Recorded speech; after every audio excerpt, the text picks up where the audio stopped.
possible is a part of the rear axle. It is called the differential because it can drive the rear wheels at different speeds. The differential looks complicated, but once we understand its principle, it is amazingly simple.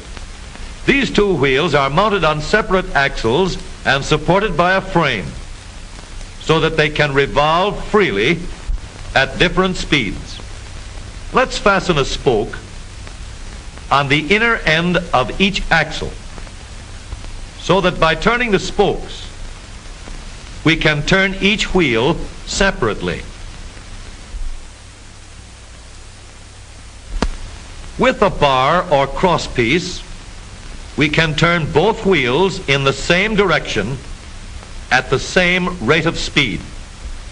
Let's get something to hold this bar in place so that it will press against the spokes. Notice that this support is not locked to the axle. It turns freely.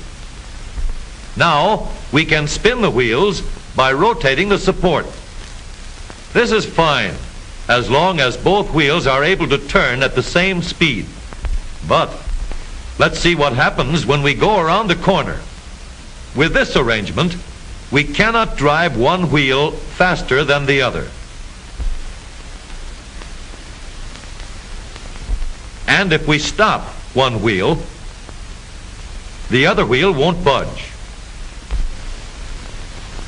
Let's put this bar on a pivot so that it can swing in either direction.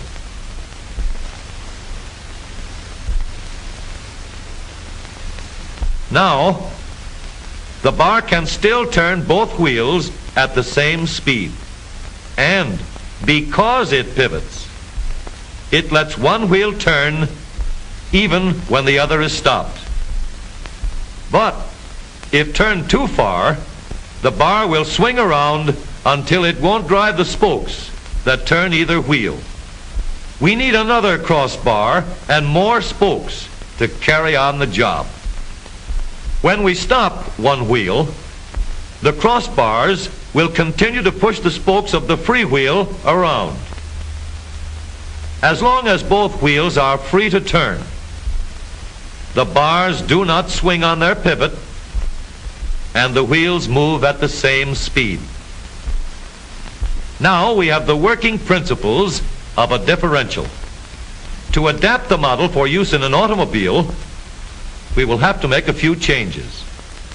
In order to reduce the jerky action caused by wide spaces between the spokes, we will put in more spokes. Further filling in the spaces between the spokes gives steadier, more continuous action, and changing the shape gives firm, constant contact. Now we can make the gears thicker and stronger, and we have differential gears. The edges are cut so that they will fit together more smoothly and silently, and another gear is added to share the work of driving the axles. The principle is the same. In order to turn the support and drive the wheels, we can fasten a large gear here, connected by a smaller gear to a source of power.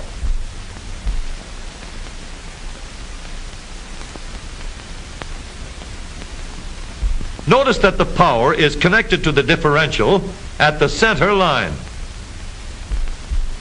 We can make our model more compact by moving the gears closer together. When we put our differential in an automobile, we have to leave room for the drive shaft, which carries the power from the engine. We may build the floor of the car above the drive shaft.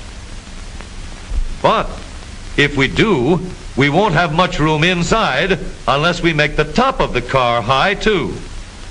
Of course, we could lower the floor and ceiling, but the drive shaft would be higher than the floor. This would have disadvantages. A shaft in the middle of the floor of an automobile would be inconvenient for passengers and would be awkward for carrying luggage.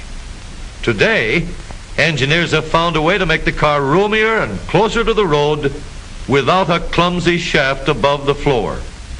The drive shaft from the engine to the differential is lowered out of the way, and the drive shaft is connected to the rear axle at the bottom. The new low-center drive makes the rear axle quieter, stronger, and more durable because it gives better, smoother contact between the gears.